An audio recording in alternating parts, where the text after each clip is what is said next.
Hi, I'm Andy from Andy's Workshop Corner, and today we are going to paint our kitchen cabinets. Um, just real quick, this is some of the products that I use for the primer. I use the Stix. Really like this primer. I could have bought a new can, but I didn't. But anyways, Stix is a really good product as far as a water-based primer. In the past, I've used the Benjamin Moore Advanced Paint. You can use an HVLP sprayer for this, or you can use an air sprayer. I do not like to use the HVLP for this sprayer. HVLP adds air to the paint, and you got to be careful. It may not lay flat, so you got to be real careful if you use the HVLP sprayer with this. Spray light coats, then multiple coats on it. However, I really like this paint. This is one of my favorite paints. It's one of my favorite paints I've ever used. We are going to try something new today, and the new paint we're going to use is the Home Depot brand of Behr Paint. Have not used this before. This is a trim enamel. I typically do not like enamels, but I'm going to try it. I'm going to see how it lays.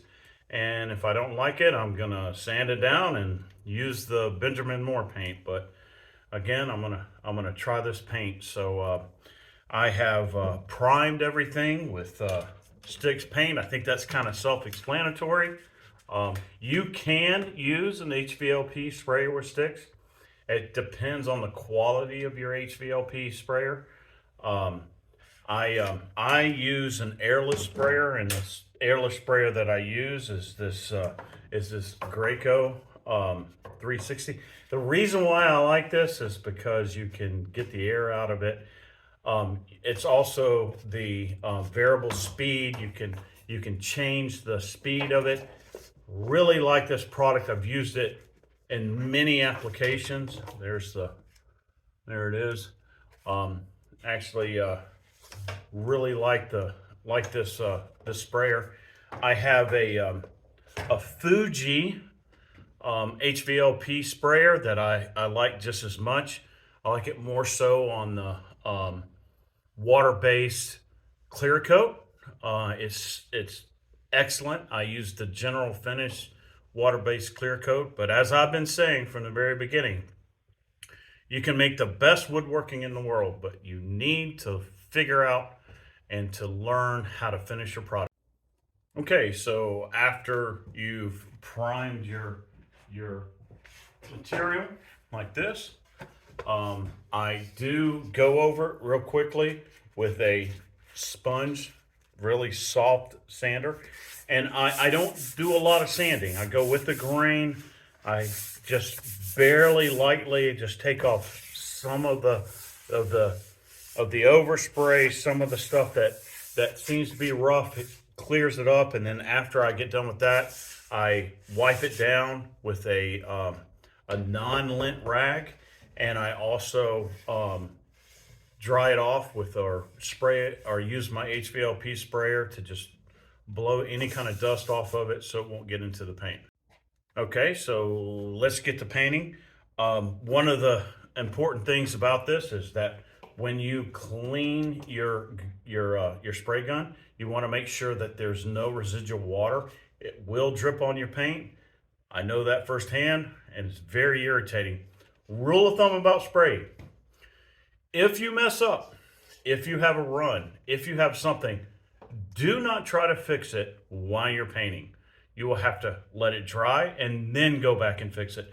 If you try to fix it while you're painting, you will make a mess. So just remember, after you paint or while you're painting, if something goes wrong, stop, just leave that area alone and revisit it. Okay, so one thing I like to do before I start painting is just read the directions on the back. I know that sounds kind of nerdy, but I do not believe in thinning paint. I believe in following directions on the label. If it says not to thin paint, don't thin it. It's all about how the durability of the paint. So try not to thin the paint. And anyway, so since I'm using an airless sprayer, I can just pour it. I've already got this mixed up, so I don't not need to stir it. And I'm gonna turn the system from spray, which is right there, to prime. And then when you prime it, you want to be on number 10 if you have the variable speed. And just kind of let the paint turn the pump.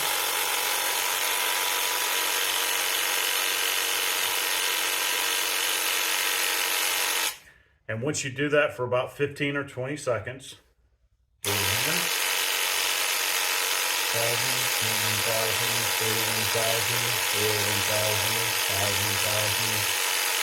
sure that paint gets in there really good. I'll just squeeze in the bladder. Once you get that done, then open up the cap again and make sure there's no air in it. And once you've made sure there's no air in it, repeat the process one more time.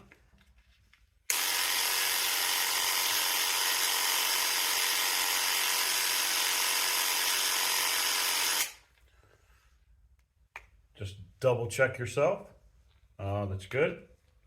All right, now here is the variable speed. Now when I initially spray, I always want to spray just a little bit to the side. I don't want to start on my product right away. I want to make sure I got a good stream. So what you do is you take this knob and you switch it to spray.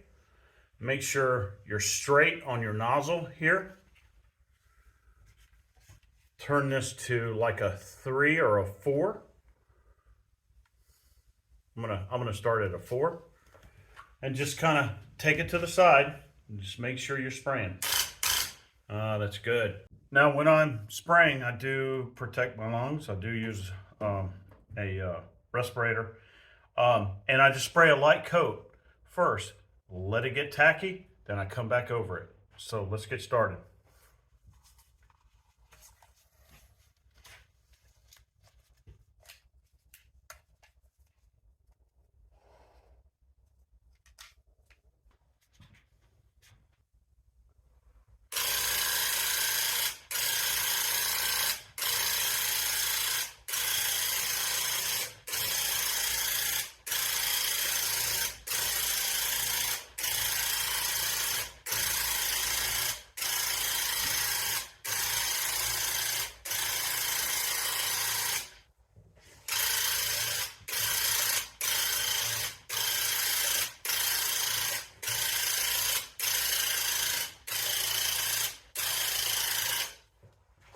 Kind of just like mowing a lawn.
So my initial impression of the Behr paint is really good.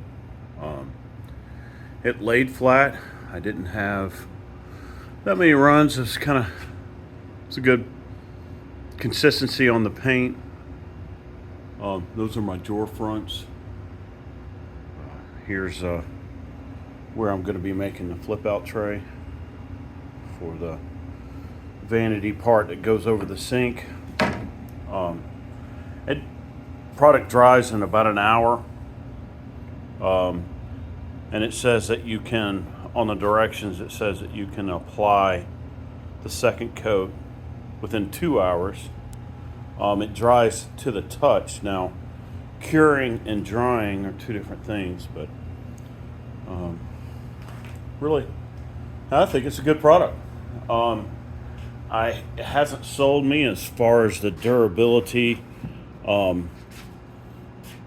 because it just hasn't been installed yet, but we're going to find out.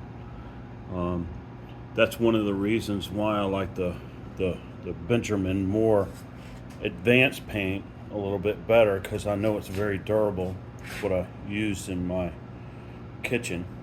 But anyways, I recommend you guys trying it. Tell me what you think. Leave some comments.